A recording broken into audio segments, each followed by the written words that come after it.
வணக்கம். இந்த வீடியோவில் வந்து அமைச்சரவை தூதுக்குழு பார்க்கலாம். அந்த கேபினெட் மிஷன் பிளான் பார்க்கலாம். 1946 மார்ச்சில் வந்து யார் யார் வந்திருப்பாங்கன்னா, sir Stafford grips, AV Alexander, பெத்தி கிளாரன்ஸ்னு 3 பேர் வந்த குழு வந்து வருது.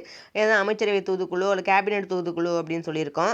இது வந்து என்ன சொல்லியிருப்பாங்கன்னா வந்து இந்திய மாகாணங்களை 3 வகையாக பிரிக்கும். குழு ஏ, பி, சின்னு பிரிக்கும். குழு ஏல யார் யார் இருப்பாங்கன்னா, பம்பாய், சென்னை, ஒரிசா, ஐக்கிய மாகாணங்கள், பீகார், இது ஃபுல்லாகவே வந்து இந்துக்கள் வந்து அதிகமாக இருக்கிற மாகாணங்கள். அதே மாதிரி பியில் பார்த்தோம்னா பஞ்சாப், சிந்து, பலுசிஸ்தான், வடமேற்கு எல்லைப்புற மாகாணம், இவங்கெல்லாம் வந்து முஸ்லீம்கள் பெரும்பான்மையாக இருப்பாங்க. குழு சீல பார்த்தீங்கன்னா வங்காளத்தில் முஸ்லீம்கள் பெரும்பான்மையும், அஸ்ஸாமில் வந்து ஹிந்துஸ் பெரும்பான்மையும் இருப்பாங்க. இந்த மாதிரி 3ஆக பிரிச்சிருப்பாங்க. ஒன்று. அடுத்து பார்த்தோம்னா வந்து தனிநாடு கோரிக்கையை வந்து நிராகரிச்சிருந்தது. இது என்னத்தை வந்து சஜஸ்ட் பண்ணியிருப்பாங்கன்னு பார்த்தோம்னா 3 அடுக்கு கொண்ட கூட்டாட்சி தான் இது பண்ணியிருக்கோம், பரிந்துரை பண்ணியிருக்கோம். இதில் வந்து மத்திய அரசு வந்து ஒருங்கிணைப்பாளராக இருக்கணும்.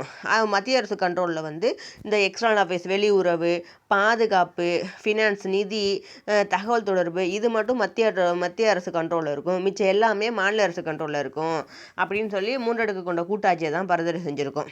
இது அது வரைக்கும் இடைக்கால அரசு ஒன்று அமைக்கப்பட்டோம் அப்படின்னு சொல்லியிருப்பாங்க. ஜின்னா என்ன பண்ணியிருப்பாங்கன்னா தொடக்கத்தில் ஏற்றுக்கிட்டதா சொல்லியிருப்பாங்க.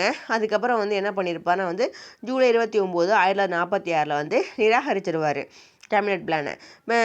நிராகரிச்சுட்டு ஆகஸ்ட் 16, 1946 வந்து நேரடி நடவடிக்கைனால டைரக்ட் ஆக்ஷன் டேன்னு ஒன்று ஆரம்பித்து நாடு ஃபுல்லாக வன்முறை ரத்த கலரியாக ஓடும். ஃபைனலாக வந்து இந்தியா பாகிஸ்தான் பிரிவு நீக்கிட்டு சொல்லுவது. இது வந்து தனிநாடு கோரிக்கை வந்து ஏற்றுக்கிடாது பார்த்துக்கோங்க. இடைக்கால அரசை வந்து பரிந்துரை பண்ணியிருக்கோம். குழு ஏபிசியை மறக்கக்கூடாது. 1946 மார்ச்சில் வந்திருக்கும்.